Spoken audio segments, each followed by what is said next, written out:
Donc Yann Carmin de l'ADEME, hein, je me présente.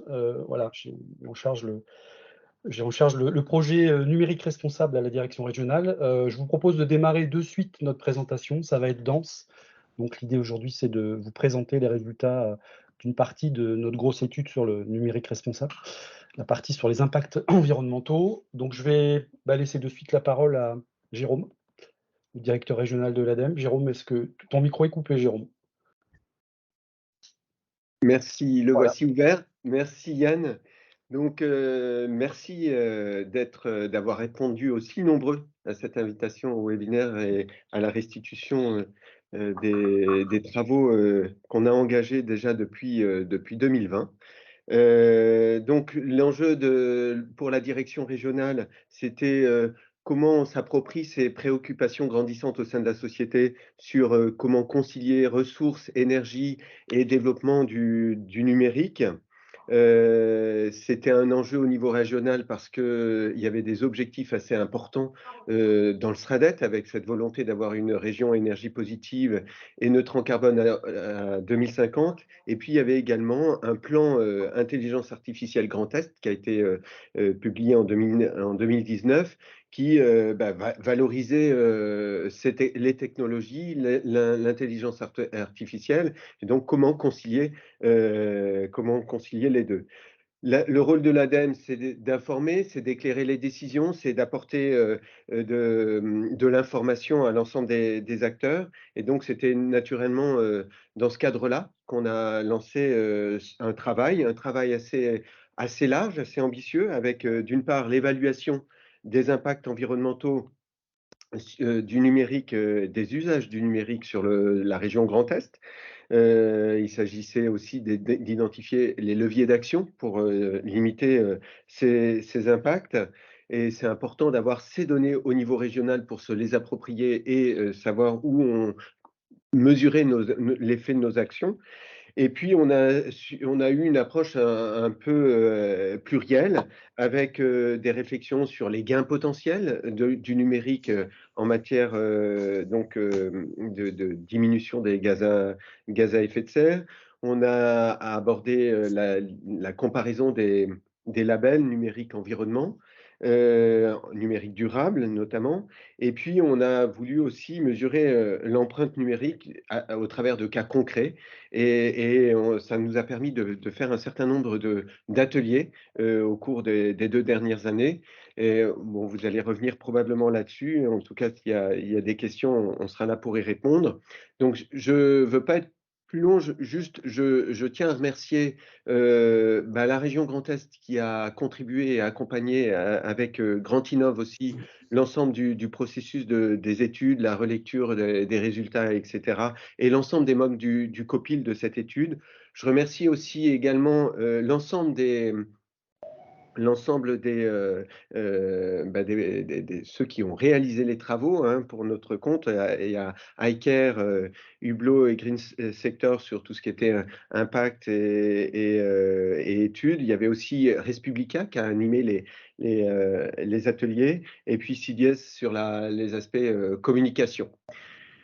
Et aujourd'hui, on a tous ces résultats. On est déjà en train de réfléchir, nous, au niveau régional, sur comment on va, en particulier avec la région Grand Est et Grand Innov, comment on va continuer cette dynamique-là, cette mobilisation, parce qu'on a vu qu'il y avait une vraie réponse, une vraie demande et des vraies attentes des acteurs, notamment au travers des ateliers, aussi au travers du nombre de participants, en tout cas des inscrits aujourd'hui.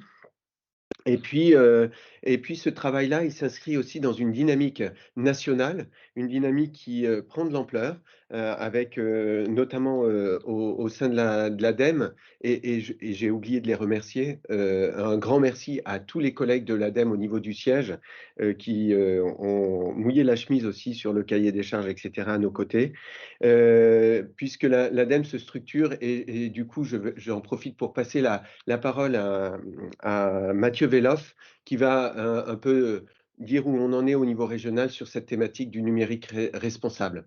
Si ça te convient, Mathieu. Ça me va parfaitement. On va plutôt dire où on en est au niveau national et où on est l'ADEME, et très rapidement.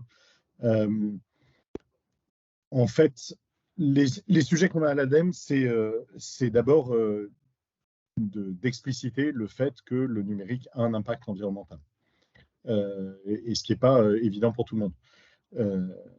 C'est vraiment le cœur du sujet à ce stade. Donc, les études de référence sont faites depuis 3 ans maintenant, et principalement en partenariat avec l'ARCEP, ce qui nous permet de monter en compétences. Donc, ça fait 3 ans qu'on monte en compétences, et là, maintenant, on a sorti les études qui font vraiment référence sur les impacts actuels du numérique, pour avoir en tête à peu près la même chose que la gestion des déchets aujourd'hui, 2,5% des émissions de gaz à effet de serre en France, à peu près 10% de la consommation électrique, mais surtout des études prospectives qui montrent que, contrairement à la plupart des autres secteurs économiques sur lesquels on a des trajectoires de réduction, dans le numérique, ça augmente, et ça augmente de façon exponentielle si on ne fait rien. Or, on est au tout début des politiques publiques sur le sujet. Donc, ce qu'on fait, c'est effectivement expliciter cet impact environnemental du numérique.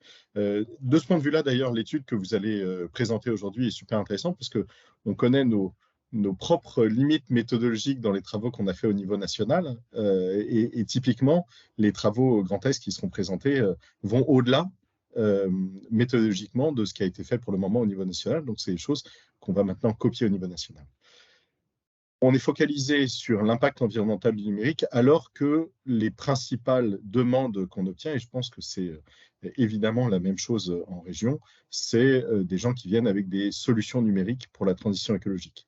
Donc cette espèce de première contradiction Green IT, IT for Green, on la vit au quotidien, elle n'est pas toujours facile à gérer, et typiquement on va lancer une grande étude qui devrait faire référence justement sur l'impact réel de ces solutions numériques pour la transition écologique, sur lesquelles on cherchera des cas réels, typiquement en région. La deuxième chose, la deuxième contradiction dans laquelle on est, c'est assez paradoxal, on est énormément sollicité sur la question des data et l'impact environnemental des data, alors que tout nous montre pour le moment que l'impact environnemental principal, il reste sur les équipements. Et donc, entre éco-concevoir un site web, c'est super. Limiter les pièces jointes dans des mails, c'est super. Mais le mieux quand même, c'est d'augmenter la durée de vie de vos équipements, des ordinateurs et des smartphones d'1 an. Ça écrase largement, pour le moment en tout cas, toutes les autres gestes environnementaux. Je dis aujourd'hui, parce que typiquement, il y a des choses qui ne sont pas prises en compte dans les études, et la montée en puissance de l'IA générative et l'impact sur les datas, typiquement, c'est des choses qu'aujourd'hui, on ne sait pas analyser et sur lesquelles on travaille, on commence à travailler. Et donc, pour le faire, côté ADEME, ça fait 3 ans qu'on travaille sur le sujet, mais là, on a réussi à avoir un gros projet qui nous a permis, en gros, de faire x10 sur les personnes et les ETP qui travaillent sur le sujet. Donc, on a monté un service sobriété numérique, SONUM, que je pilote, qui est opérationnel depuis 1 mois à peu près, avec des grandes ambitions. Et pour le faire court, pour l'intérêt, ce qu'on peut apporter, ces études évidemment, mais aussi des solutions d'accompagnement.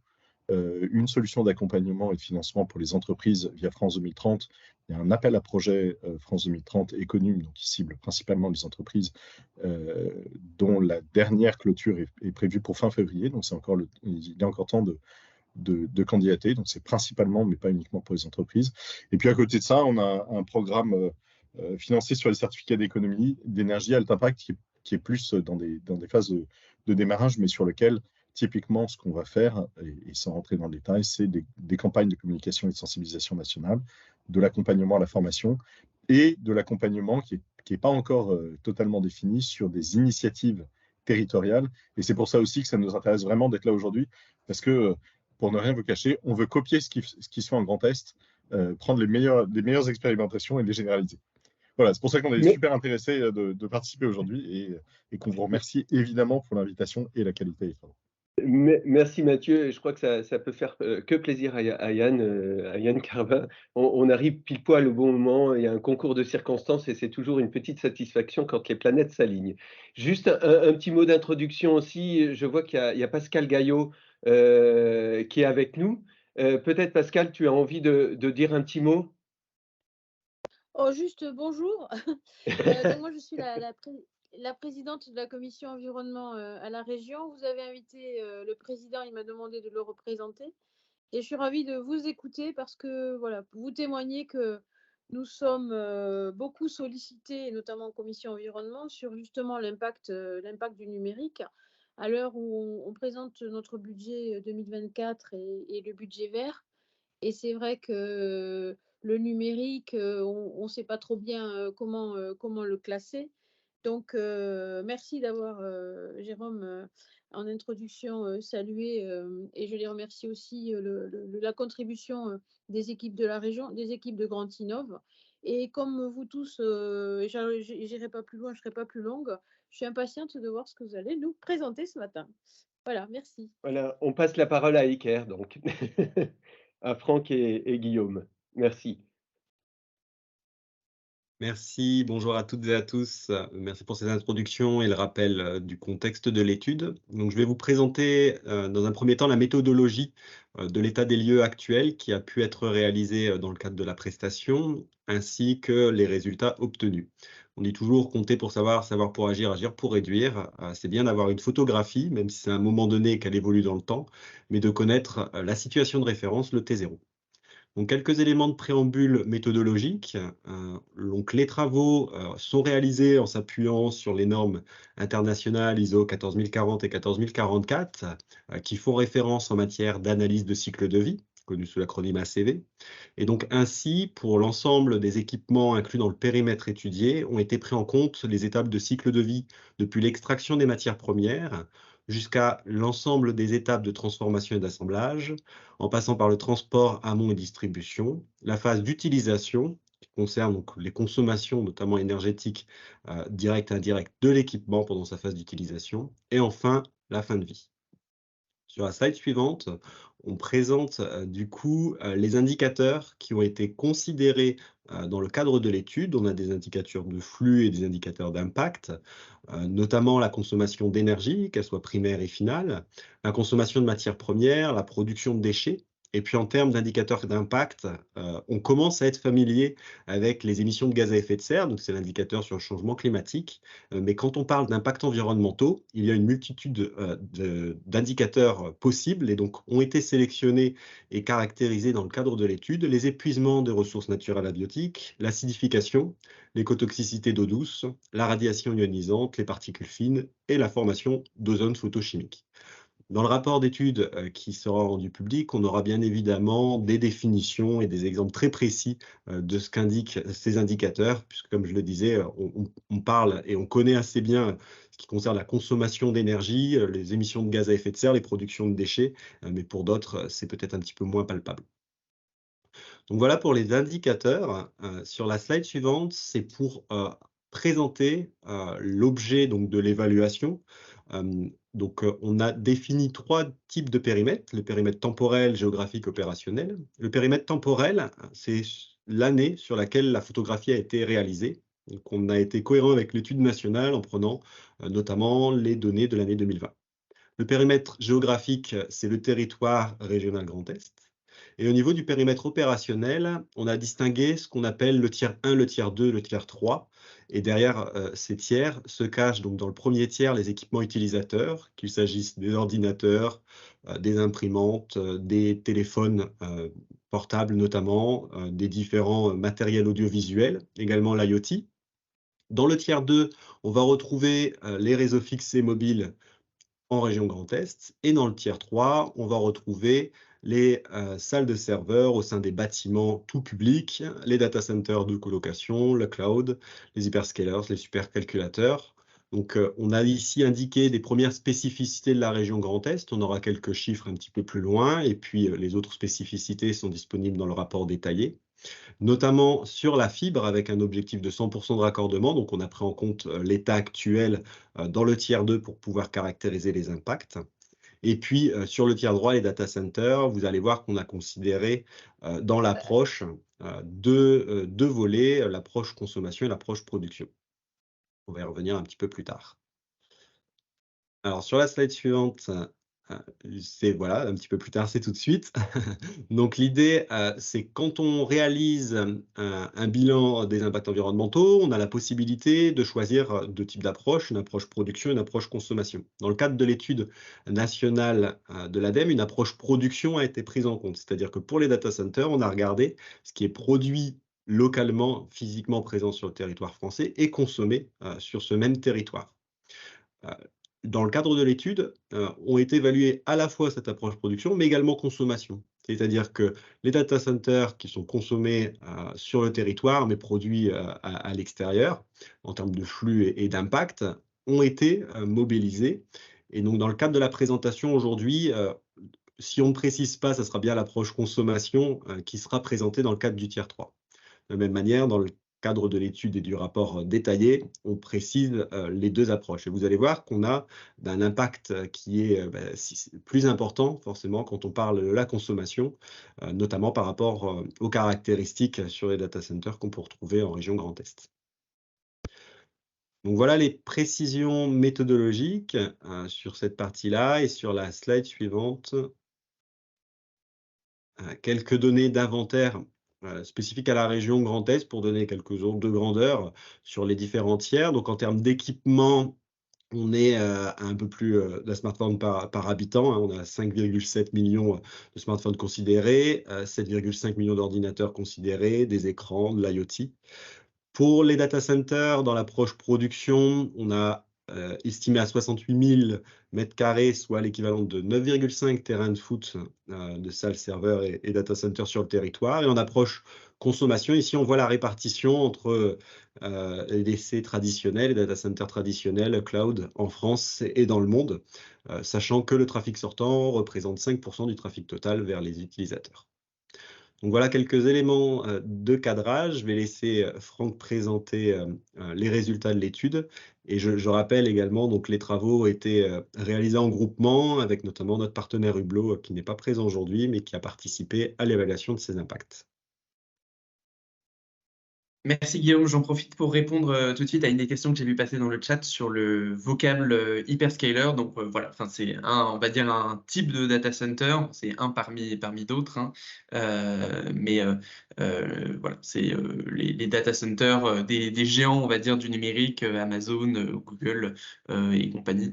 Et donc en l'occurrence, comme c'était précisé sur la slide précédente, sur une des slides précédentes, on n'a pas détecté d'infrastructure de ce type en région Grand Est. Donc pour présenter un petit peu les résultats, là on retrouve sur cette slide l'ensemble des indicateurs tels que présentés précédemment. Donc d'une part les indicateurs de flux et d'autre part les indicateurs d'impact. Donc on a une répartition entre nos trois tiers, tiers 1, tiers 2 et tiers 3, qui varie en fonction des indicateurs, mais qui finalement restent en ordre de grandeur, on va dire, à peu près homogène presque sur tous les indicateurs, avec donc le tiers 1, donc les équipements utilisateurs qui représentent au moins 50% des impacts environnementaux sur tous les indicateurs, et puis jusqu'à 85-90% quasiment sur deux indicateurs qui sont donc très relatifs à l'aspect matériel des choses, donc la production de déchets et la contribution à l'épuisement des ressources abiotiques, donc des minéraux et des métaux. Donc on comprend que vu les volumétries d'équipements mis en jeu, voilà, c'est la raison pour laquelle ce tiers 1 est plus important sur ces deux indicateurs.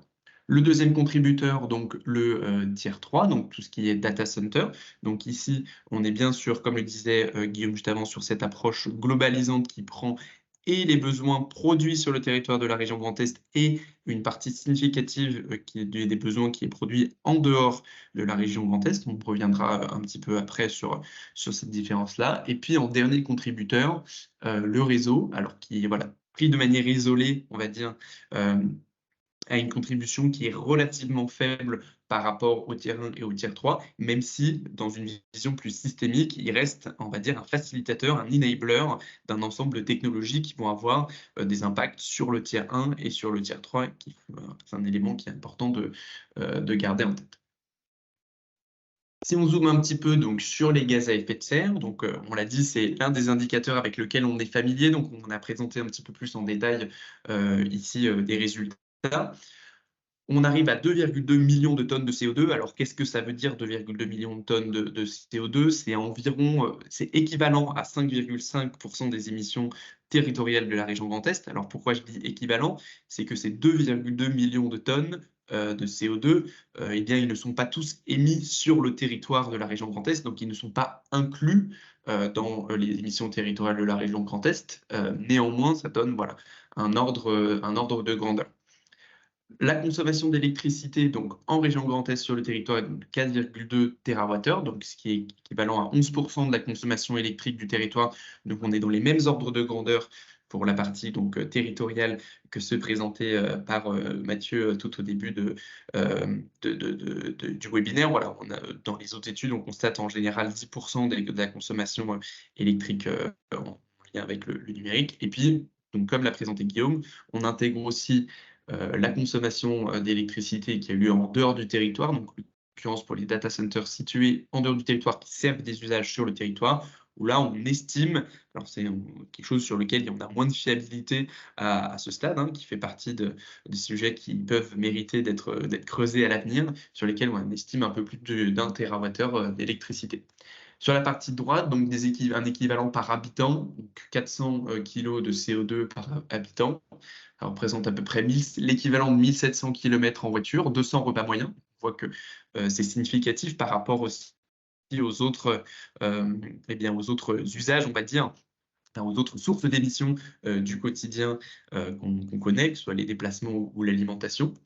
À ce stade, ça représente en moyenne 5% de l'empreinte carbone moyenne d'un habitant de la région. Une étude donc, de l'ADEME, du CIDEPA et de l'ABC qui a régionalisé les empreintes carbone. On a 7,9, une estimation à 7,9 sur la région Grand Est. Donc le numérique représenterait environ 5% de cette empreinte-là. Et puis, un deuxième chiffre qui est un peu plus interpellant aussi, c'est 20% du budget carbone individuel mondial moyen soutenable. Donc, on estime à 2 tonnes de CO2. Alors, ce n'est pas l'objectif précis pour la France, 2 tonnes de CO2 par personne, mais c'est une moyenne mondiale. Donc, on est à 1/5. À ce jour, le numérique représente 1/5 de ce budget-là. Et puis, la répartition entre le tiers 1, le tiers 2 et le tiers 3, qui est similaire à celle qu'on a vue précédemment. Donc, si on zoome un petit peu sur ce tiers 1, je vais aller assez vite, mais on retrouve toutes les typologies d'équipements qu'on a mentionnées précédemment, telles que prises en compte. Les 3 premières grosses briques contributrices étant d'une part les ordinateurs, les écrans et matériels audiovisuels d'autre part, et puis enfin les téléphones. Les téléphones principalement, puisque même s'ils sont petits, on va dire, ils ont des durées de vie parmi les plus courtes. Les ordinateurs et puis les écrans et matériels audiovisuels, on va dire, c'est surtout leur volumétrie qui contribue à cet impact important. Et puis on retrouve voilà, l'ensemble des autres items cités précédemment. En ce qui concerne la répartition des impacts par étape du cycle de vie, donc on fait la différence entre fabrication, distribution et fin de vie d'une part et usage d'autre part, tout en sachant que dans fabrication, distribution et fin de vie, la fabrication représente plus de 95% des impacts. Et donc voilà, c'est variable en fonction des impacts, bien sûr, mais sur la majorité des impacts, notamment la consommation de matières premières, le changement climatique, eh bien, c'est l'étape de fabrication qui contribue le plus aux impacts. Donc les leviers d'action, on les voit se deviner avec ces deux grandes briques. L'augmentation de la durée de vie des équipements permet donc de limiter l'impact de la fabrication. Donc cela passe par la réparation, cela passe par le questionnement des besoins réels en nouveaux équipements, le questionnement des caractéristiques de ces équipements, notamment la taille des écrans, on y reviendra par la suite. Et puis, puisque la phase d'utilisation a aussi son impact, alors pas le plus significatif sur le changement climatique, mais sur d'autres ressources, c'est significatif. Il y a tout un tas de bonnes pratiques qu'on peut mettre en place vis-à-vis du pilotage énergétique de ces équipements quand on est en entreprise ou même à l'échelle individuelle. Alors, ce sont des petits gestes qui ne font pas tout, mais qui peuvent contribuer à réduire l'impact environnemental donc, du numérique à leur échelle. Petit zoom ensuite sur les data centers. Donc, comme je le disais, on est dans une approche où on prend en compte et ce qui est produit sur le territoire et ce qui est produit à l'extérieur du territoire en matière de besoins et de capacités informatiques. Il faut souligner donc que ce qui est produit sur le territoire est en très grande majorité consommé, on va dire, sur le territoire, puisque comme on le disait, on n'a pas ces hyperscalers qui vont servir des usages nationaux et voire mondiaux. On a surtout des data centers propres à des organisations. Donc les organisations et les data centers sont toutes les deux situées sur le territoire. Et puis des data centers de colocation qui servent aussi très majoritairement des usages, on va dire, des entreprises régionales et locales. Donc, on a ici voilà, ce qui est en teinte rosée et rouge qui correspond aux impacts des data centers sur le territoire. Et puis, une estimation. Alors, je dis bien qu'on est de l'ordre de l'estimation, puisqu'il y a un petit peu plus d'incertitude sur ce volet-là. Comme le disait Mathieu, c'est un sujet qui est en constante évolution sur le sujet de la mesure des impacts environnementaux du numérique, des sujets qui ne sont pas faciles à évaluer. Donc, une estimation de la contribution des data centers en dehors du territoire de la région Grand Est qui sont utilisés pour les usages de la région Grand Est. Donc on voit que ça représente, on va dire, en fonction des impacts, hein, mais un peu plus de la moitié des impacts environnementaux. Assez rapidement sur ce volet-là aussi, quel levier pour réduire l'impact? Là, les leviers, on va dire, en tant qu'utilisateur varient, si on est une entreprise en particulier, et puis il y a aussi tout un tas de leviers qui sont à la main, on va dire, des producteurs du numérique. Mais en tout cas, voilà, les leviers en tant qu'entreprise, c'est vraiment questionner les besoins, la maîtrise et la rationalisation de nos besoins en capacité d'hébergement, l'éco-conception des services numériques qui a un impact et sur le besoin en stockage et voilà, besoin en capacité informatique pour héberger les applications et sur la quantité de données et sur le volet plus utilisateur. Donc, on a ces deux volets-là. Et puis, le choix des prestataires d'hébergement, notamment en fonction de leur performance environnementale, puisque la performance environnementale peut varier, bien sûr, d'un hébergeur à un autre, notamment. Sur les particuliers, on souligne qu'à ce stade, la grosse majorité des flux de données, donc des besoins en capacité informatique derrière aussi, sont majoritairement liés à des flux vidéo.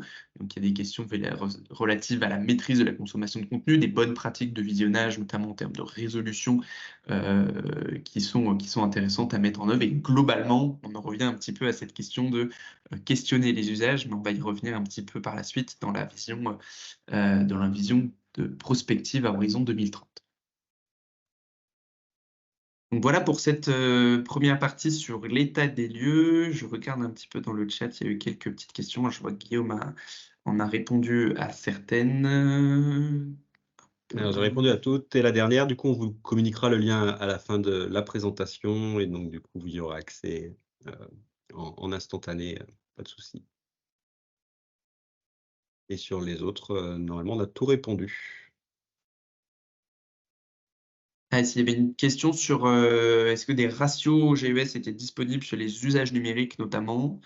Alors, c'est des choses qui existent et notamment depuis assez récemment, il y a des données d'impact environnemental précises qui sont disponibles dans la base d'empreinte de l'ADEME, notamment sur des données, par exemple, pour les impacts environnementaux à l'échelle d'un usage et pas, par exemple, à l'échelle d'un équipement. Donc, c'est des choses, effectivement, qui sont disponibles maintenant. Sur les volets plutôt ratio par nombre de postes, temps d'utilisation, type de matériel ou durée d'utilisation, il y a plusieurs benchmarks qui existent, qui peuvent être utilisés, notamment, je crois, le benchmark Green IT, qui est piloté par le collectif Green IT, voilà, qui fait un état des lieux sur certaines grandes entreprises qui participent chaque année, sur voilà, quelles sont vos durées de vie en moyenne, notamment, donc, qui peuvent être utilisés pour se comparer, on va dire, pour s'évaluer sur notre performance propre quand on est une organisation, en tout cas.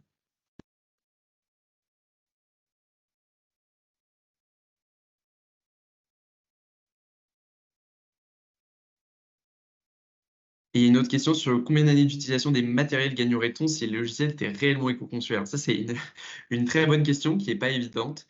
On va y revenir juste après là sur le volet prospective et comment justement on a pris en compte l'augmentation des durées de vie.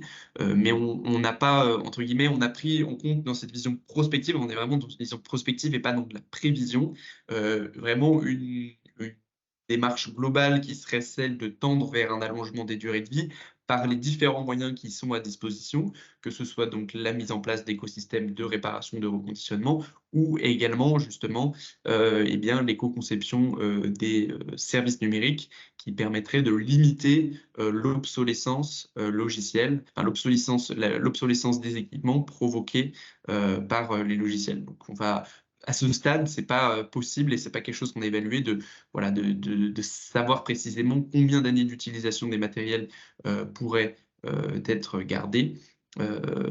Mais en tout cas, c'est quelque chose qu'on peut prendre. Donc, il y a pas mal de questions plus sur la vision prospective. Donc, je vais commencer par présenter les résultats, enfin la méthodologie, les résultats, et puis je pourrai revenir sur les questions pour la suite. Donc, cette vision prospective à horizon 2030, quelle empreinte environnementale du numérique en Grand Est demain? Donc, la méthodologie, donc, l'état des lieux 2020 a été décliné donc, à horizon 2030 selon 3 scénarios. Un scénario qu'on a appelé le tendanciel, qui se base voilà, vraiment sur les tendances constatées récemment et entre guillemets les choses qu'on peut, pour le coup, on est dans vraiment de la prévision à court terme et pas de la prospective. Un scénario qu'on a appelé entre guillemets technologie verte, où on va estimer quel serait l'impact d'amélioration, de mise de l'accent sur le progrès technique vis-à-vis notamment des équipements, mais en restant toujours dans une dynamique soutenue d'augmentation des usages. Donc, entre guillemets, si on devait regrouper nos leviers d'action en 2 piliers, on est vraiment on active les leviers d'action d'un pilier, on va dire, technologique, mais on ne questionne pas l'évolution des usages. Et puis un scénario qu'on a appelé sobriété numérique, où on combine l'activation de ces leviers techniques avec eh bien, une certaine vision de l'évolution des usages. Donc, pour chacun de ces 3 scénarios, on a défini tout un set de données sur les indicateurs clés qui sont les grands déterminants de l'empreinte environnementale du numérique en 2020. Voilà, un set d'indicateurs clés sur justement quelle serait l'évolution de ces indicateurs à horizon 2030. Donc, un petit tableau qui récapitule justement ces différentes hypothèses et qui, je crois, va répondre à l'une des questions notamment sur la manière dont on a pu prendre en compte l'IoT dans ce tendanciel. Donc, sur le nombre d'équipements dans un premier temps. Dans le tendanciel, on est globalement un nombre d'équipements en hausse pour la majorité des équipements, et notamment une forte hausse sur l'IoT et les équipements fibres, puisque notre état des lieux était sur 2020, donc on avait encore, on va dire, une démarche de progrès jusqu'à, on va dire, l'atteinte des 100% de couverture fibre, qui est l'objectif de la région Grand Est. Dans le cadre du scénario sobriété numérique, on a un petit peu plus de stabilisation du parc d'équipements par rapport à 2020. On a notamment une diminution du nombre d'écrans publicitaires. Donc là, on serait dans une vraie démarche, on va dire, de réduction du volume d'équipements, et puis une croissance, on va dire, qui est un peu plus modérée sur le volet réalité virtuelle et réalité augmentée à partir de 2025. Alors, on n'a pas projeté dans ce scénario une stabilisation, une réduction des équipements de ce type, mais par rapport au tendanciel et par rapport au scénario technologie verte, on a un peu modéré, on va dire, cette croissance dans cette démarche de questionnement des usages. Je ne vais pas détailler tous les items, mais voilà, sur la durée de vie, on a une augmentation significative de la durée de vie sur la partie sobriété, sur le scénario sobriété numérique. On a seulement, on va dire, une petite augmentation sur le volet technologie verte. Les consommations électriques évoluent de manière différente, et puis les besoins en salle informatique, globalement, en hausse sur l'ensemble des 3 scénarios. Donc, pour présenter un petit peu en détail les résultats, alors on commence par les émissions de gaz à effet de serre. Donc, on retrouve sur la barre de gauche notre état des lieux 2020, donc 2,2 millions de tonnes de CO2 avec notre tiers 1 qui représente un petit peu plus de la majorité des émissions. Donc, dans notre scénario tendanciel, avec les évolutions qu'on a draftées ici, à horizon 2030 seulement, on se projette vers une augmentation de 30%, 31% précisément de ces impacts. Et par rapport à ce scénario tendanciel, donc le scénario sobriété numérique et le scénario technologie verte permettent tous les deux de réduire les émissions de gaz à effet de serre par rapport à ce scénario tendanciel. Néanmoins, le scénario technologie verte permet seulement de contenir la hausse, on va dire, par rapport à 2020, plutôt que de s'orienter vers une baisse qui est ce qu'on a qui est ce à quoi on aboutit sur le scénario sobriété numérique. On voit sur ce graphique-là qu'une part importante de la baisse sur le scénario sobriété numérique est portée plutôt par le tiers 1 plutôt que sur les deux autres tiers. Alors sur le tiers 2 des réseaux, on a globalement quelque chose qui est assez similaire dans les trois scénarios et qui est légèrement plus faible que en 2020. Et sur le tiers 3, donc comme on l'a dit, on a projeté un petit peu moins de différence, puisque c'était un peu plus difficile à questionner sur ce volet-là, notamment vis-à-vis de l'évolution en besoin, en capacité informatique des entreprises et des organisations publiques. On a un petit peu moins de différence, on va dire, sur ces volets. Donc voilà, ces résultats soulignent que l'évolution des technologies seules permettrait de limiter la hausse, mais ne permet pas réellement de réduire les usages. Donc ça rejoint aussi les principales conclusions de l'étude à l'échelle nationale, qu'on a besoin de combiner l'évolution des technologies orientées vers cette réduction de l'impact environnemental avec cette évolution des usages, justement pour éviter que la croissance continue des usages vienne grignoter le gain qu'on peut obtenir sur les impacts environnementaux, sur les impacts environnementaux, on va dire, via le progrès technique. Donc, sur les 4 indicateurs qui ont été évalués dans le cadre de cette prospective, c'est vrai que je ne l'ai pas mentionné au début, mais on n'a pas, on va dire, évalué l'ensemble des indicateurs dans le cadre de cette prospective, mais les 4 indicateurs qui ont été considérés comme principaux, donc les émissions de gaz à effet de serre, les consommations de ressources, la production de déchets et la consommation d'énergie primaire. Voilà, on retrouve les mêmes conclusions que sur le volet gaz à effet de serre en particulier, de dire, voilà, le scénario tendanciel nous amène à une hausse qui peut être significative sur certains indicateurs des impacts environnementaux. Le scénario technologie numérique permet, dans la grande majorité des cas, de limiter la hausse, mais si on veut vraiment être dans une démarche de réduction de cet impact environnemental-là, comme le disait Mathieu, puisqu'aujourd'hui, chaque secteur de l'économie doit s'orienter vers une maîtrise et une réduction de ces impacts, c'est uniquement via le questionnement, la modération des usages et l'évolution globale des pratiques du secteur qu'on peut obtenir, on va dire, cette réduction des impacts. Donc, comme je le disais tout à l'heure, le gros de l'évolution est sur le tiers 1, sur le volet des équipements.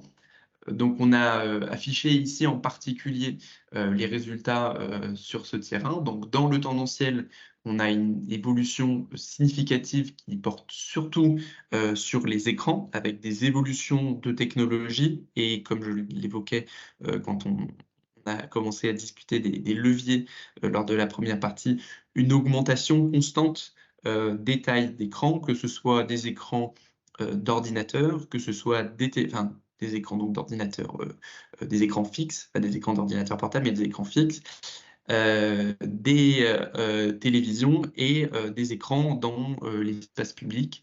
Donc on a une augmentation significative et constante qui est modélisée dans le cadre du scénario tendanciel du nombre d'écrans et également de leur diagonale, qui est l'un des principaux drivers de cette évolution. Si on compare donc le scénario tendanciel avec notre scénario technologie verte, on a donc effectivement toujours cette évolution significative de la contribution des écrans, de par le peu de questionnement, le peu de remise en question de leur taille et de leur nombre. On a une petite réduction qui est permise par un faible allongement des durées de vie dans le cadre de ce scénario. Donc voilà, on est à moins 13% par rapport au scénario tendanciel, mais on reste du coup au-dessus du scénario 2020. Et enfin, donc, le scénario sobriété numérique qui nous permet, on va dire, d'aboutir, d'atterrir sur une réduction très significative de l'impact sur ce volet-là, avec une augmentation des durées de vie de l'ensemble des équipements et un vrai questionnement sur l'utilisation sur les besoins en équipement, notamment sur les smartphones, où on a une augmentation significative de la durée de vie qui est modélisée. Néanmoins, on est vraiment, voilà, comme je l'évoquais tout à l'heure dans la réponse à la question, dans une vision prospective. On n'est pas en capacité à ce stade de dire tel levier, on va dire, très concret, qui serait par exemple l'éco-conception des services numériques ou des incitations financières sur le reconditionnement, la réparation, etc. On n'est pas en capacité d'évaluer directement l'impact, en tout cas à l'échelle régionale, les impacts que cela peut avoir sur l'ensemble de l'impact environnemental du numérique. Néanmoins, ça permet de souligner que l'ensemble des actions qui contribuent à la durée de vie des équipements permettent de contribuer à cette réduction d'impact environnemental. Donc voilà sur cette partie prospective. Je regarde un petit peu le chat s'il y a des questions. Pareil, je vois que Guillaume, tu en as répondu à certaines. J'ai répondu à certaines. Il y en a quelques-unes peut-être sur le tiers 2 et les réseaux. En gros, c'est un peu les hypothèses sur la partie prospective, notamment en lien avec les opérateurs de téléphonie mobile qui devraient éteindre la 2G en 2025 et la 3G en 2030.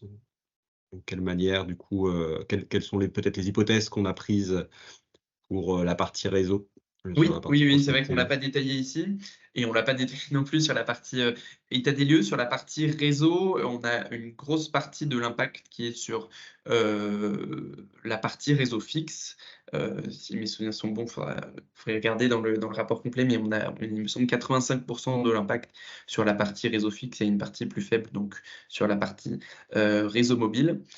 Sur l'impact donc réseau fixe est globalement, on va dire, proportionnel au nombre de lignes, on va dire. Donc, sur la partie réseau fixe, on a pris en compte du coup l'atteinte de l'objectif de 100% de fibre optique sur la région Grand Est à horizon là, on l'a modélisé entre guillemets à horizon 2030 dans le cadre de cette prospective à vision 2030, mais en considérant qu'il serait atteint d'ici là. En sachant qu'à l'échelle unitaire, le passage sur la fibre optique permet une réduction des impacts par rapport à un réseau traditionnel. Néanmoins, c'est vraiment à l'échelle du tiers réseau, sans prendre en compte les effets rebonds que cela peut avoir en matière d'équipement à la maison ou de besoins en data center. Et sur la partie mobile, en fait, le gros des impacts est déjà sur le réseau 4G.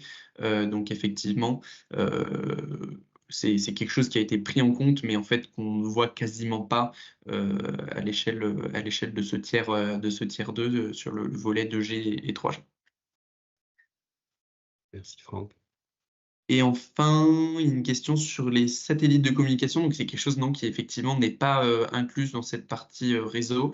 On est uniquement sur le réseau fixe, fibre et cuivre et sur la partie mobile, effectivement. Et ça fait partie, on va dire, des les angles morts de l'évaluation de l'impact environnemental du numérique à ce jour. C'est vrai que c'est quelque chose qui se développe très rapidement, mais sur lequel, en tout cas, assez peu de données à ce stade et qu'on n'a pas inclus.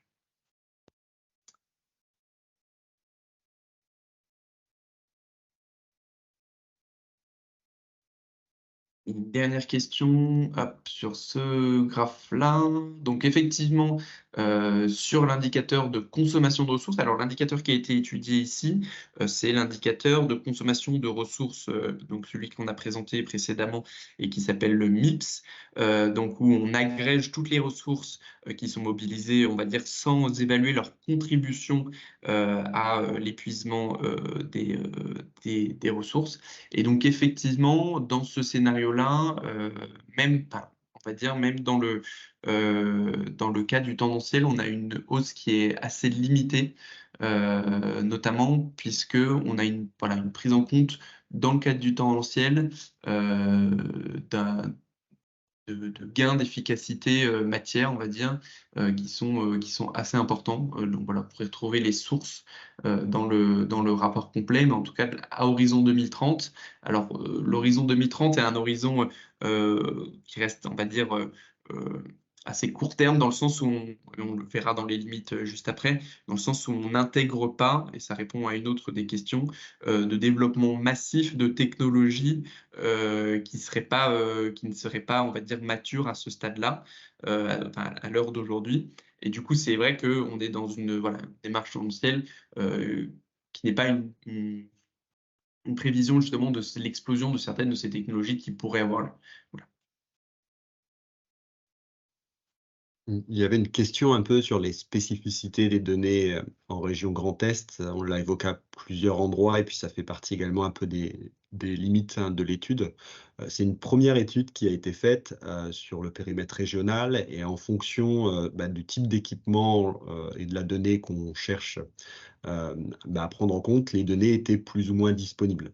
Parfois, on avait une donnée très précise géolocalisée, le cas par exemple des data centers, des données disponibles à l'échelle communale ou départementale, notamment pour tout ce qui va concerner réseau.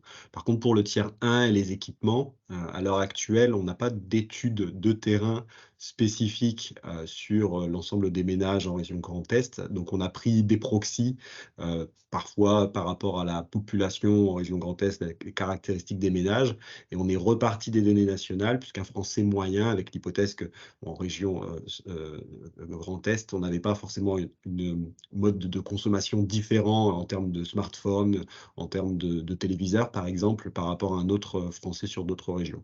Donc ça fait partie des limites de l'étude. On est sur cette première photographie avec une part d'incertitude, avec la possibilité, si on peut, de faire des études un peu plus précises sur ce fameux tiers 1 par rapport aux équipements réels utilisés dans les ménages en région Grand Est.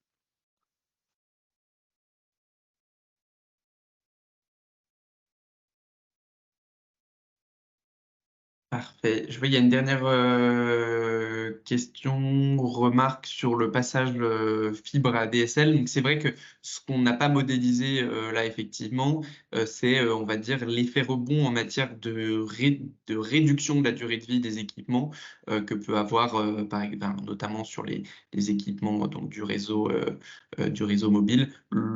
On va dire un passage forcé à la fibre, si je comprends le sujet, qui est de dire, voilà, avec ce passage forcé, on va réduire la durée de vie d'autres équipements et peut-être générer de l'effet rebond. Ça, c'est ce que j'évoquais. Voilà. Ce tiers de réseau pris indépendamment, il a assez peu d'impact, mais il est un rôle de catalyseur, effectivement, pour les autres impacts.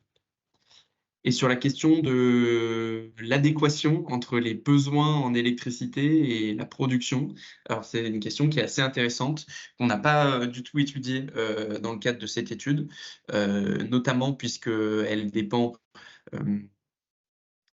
cette adéquation-là, elle dépend des trajectoires d'évolution aussi des autres secteurs.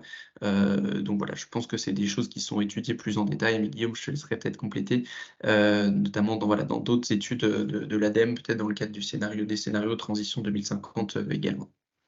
Oui, je confirme du coup, que ce soit l'État, le GPE mais également l'ADEME. Il y a des études sur le sujet, entre notamment les besoins en électricité de l'ensemble des secteurs industriels, résidentiels, mobilité, numérique, et la production, et ça rendre en compte dans le cadre de la SNBC et de la PPE.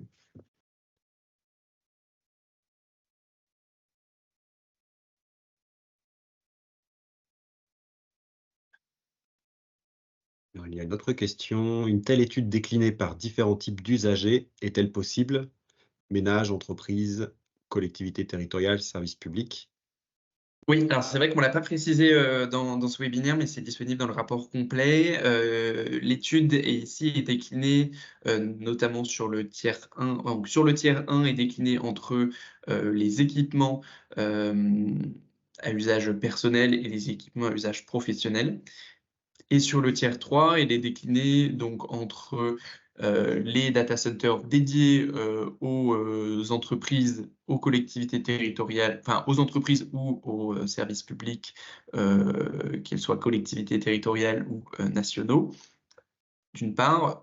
Donc, et puis, dans tout ce qu'on... Alors, il y a effectivement, tout ce qui est situé à l'extérieur du territoire, où là, c'est agrégé, on va dire, entre les ménages et les besoins des entreprises, puisqu'on n'est pas en capacité, sur, on va dire, ces impacts importés, de différencier en fonction des usages, que ce soit à destination des ménages ou des entreprises.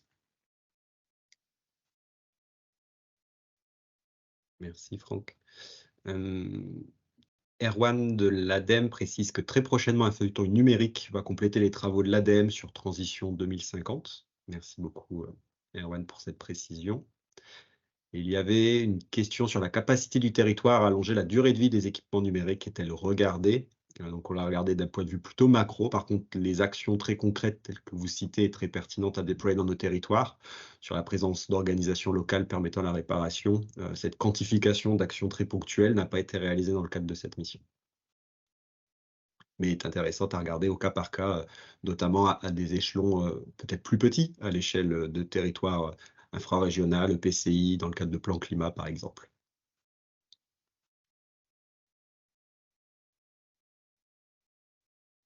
Parfait. S'il n'y a plus de questions, je vous propose qu'on arrive donc sur les conclusions de l'étude et du webinaire. Donc, assez globalement, les principaux enseignements de l'étude. Donc, c'est la première étude à l'échelle, on va dire, régionale, et même la première étude à une autre échelle que celle nationale sur le sujet, donc dans la lignée directe des travaux effectués à l'échelle nationale, donc qui permet de disposer d'une première estimation à cette échelle-là. Ça permet donc effectivement de souligner aussi, comme l'a évoqué Jérôme au tout début de ce webinaire, un intérêt de l'ensemble des parties prenantes, que ce soit de la région ou des territoires de la région, justement pour eh bien, l'approfondissement de la connaissance des besoins en données aussi vis-à-vis de ces sujets-là. Et puis, voilà, qui permet aussi de s'articuler avec l'évolution des obligations réglementaires, donc, voilà, de produire de la connaissance pour se diriger eh bien, vers la mise en action, on va dire, de l'ensemble des acteurs du territoire. Les limites de l'étude, on les a un petit peu évoquées déjà. Sur la partie des données primaires locales, donc effectivement, sur certains volets, un manque de disponibilité de ces données à une échelle locale. C'est aussi c'est une limite, mais aussi un enseignement. C'est-à-dire que si on veut être en capacité de piloter certaines choses de manière peut-être plus fine, eh bien, ça nécessite de connaître un petit peu mieux, de manière plus précise, notamment par exemple sur les équipements, eh bien, les comportements des entreprises et des particuliers du territoire. Je l'évoquais aussi, pas de prise en compte de certaines technologies qui ne sont pas matures ou qui, en 2020, en tout cas dans le cadre de l'état des lieux 2020, ou dont la tendance d'évolution à horizon 2030 est très compliquée à prédire, donc, et donc des nouveaux équipements associés, que ce soit en matière d'équipement à proprement parler ou en matière de besoins en capacité informatique, et une approche donc sur le tiers 3, sur les data centers, qui est encore exploratoire, qui permet de présenter une vision qui nous semble plus complète, mais qui à l'heure actuelle n'est pas aussi fine que ce dont on peut disposer sur le tiers 1 et sur le tiers 2 notamment. En complément, on l'a déjà un petit peu évoqué, mais pour repartir avec un petit bagage, quelles sont les pistes d'action sur les différents volets que l'on peut déployer, que l'on soit particulier, que l'on soit entreprise du secteur du numérique ou entreprise utilisatrice, ou que l'on soit plutôt à destination des pouvoirs publics. Donc sur les utilisateurs, que ce soit particuliers ou professionnels, le besoin d'allonger les durées de vie des équipements, de questionner nos besoins en équipement, de questionner nos usages aussi. Bien sûr, le poids de ces réflexions-là ne peut pas reposer sur les seules épaules de l'utilisateur, en particulier lorsqu'il est un individu et qu'il est soumis à l'ensemble des pressions, qu'elles soient publicitaires, etc. Donc, c'est pour ça que la démarche doit être plus globale. En tout cas, en entreprise, il y a des vraies questions qui peuvent se poser sur la place qu'on donne au numérique en entreprise. Est-ce qu'on en fait vraiment un outil ou un but en soi? Cette transition numérique doit vraiment rester un outil au service de l'entreprise. Et puis, voilà, mutualiser les équipements, accorder une place plus importante à la réparation et au réemploi.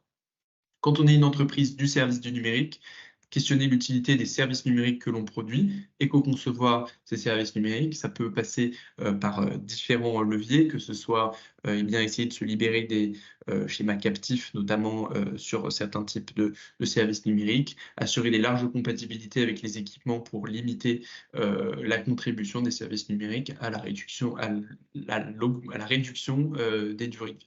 Et puis, on pourrait aussi ressortir avec des recommandations plutôt à destination des pouvoirs publics qui, et comme l'a évoqué Mathieu au tout début, se structurent, que ce soit l'ADEME, que ce soit la région, les collectivités territoriales, justement pour permettre à l'ensemble des acteurs de l'écosystème, qu'ils soient individus, qu'ils soient entreprises, de contribuer à cette démarche-là. Le soutien à l'écosystème de réparation et le développement de filières de l'allongement de durée de vie, sensibilisation, formation et soutien à la transition plus largement. Voilà. Yann, je te laisse la parole pour... Merci Franck, on est pile poil dans les temps avant de conclure. Juste pour sur cette diapo, pour vous dire que l'étude tant attendue, ça y est, elle est disponible. Donc si vous voulez télécharger de tête, je crois qu'il y a 150 pages de l'étude, n'hésitez pas. Donc il y a 2 sites. Alors évidemment, c'est la même étude, mais vous avez 2 sites, 2 possibilités de téléchargement. La première possibilité, donc, c'est sur le site de la librairie ADEME. Pour celles et ceux qui ne connaissent pas, je vous invite d'ailleurs à regarder un petit peu. Il y a plein de choses, tous les documents que l'ADEME sort au niveau national et régional se retrouvent sur la librairie. Donc n'hésitez pas à aller sur ce site en tapant simplement dans le petit moteur de recherche numérique et Grand Est, et vous allez tomber de suite sur le lien pour le téléchargement. Et puis vous pouvez aussi retrouver cette étude sur notre site Climaction, où je rappelle qu'on a une page sur le numérique responsable. On retrouve déjà tous les webinaires qu'on fait sur le sujet, notamment il y a encore on a mis le webinaire sur les labels, mais on vous retrouvera aussi le webinaire d'aujourd'hui, donc, qui est enregistré sur notre site Climaction, donc dans la partie DocuTech. Voilà. Vous pouvez retrouver cette étude. Jérôme, on te laisse la parole pour conclure. Oui, à nouveau remercier tout le monde d'être resté, et surtout la qualité de toutes les questions, les précisions. Merci à Franck pour toutes les réponses qu'il a apportées, et à Guillaume également. Et donc, poursuite l'année prochaine, on aura d'autres rendez-vous sur le sujet, et avec l'équipe de Mathieu Veloff, notre objectif, c'est de déployer au maximum. Si on est un exemple pour nous, c'est de déployer au maximum tous les dispositifs à l'intention des acteurs pour qu'ils puissent mettre en œuvre des démarches numériques responsables et concilier donc les enjeux environnementaux climatiques avec le développement du numérique et des usages qu'on peut en faire dans la région. Pascal l'avait mentionné en termes d'aménagement du territoire, de services au public et puis de services aussi à la diminution des gaz à effet de serre. Voilà. Bonne continuation à chacun d'entre vous et rendez-vous donc l'année prochaine maintenant. Je vous souhaite à tous d'excellentes fêtes de fin d'année.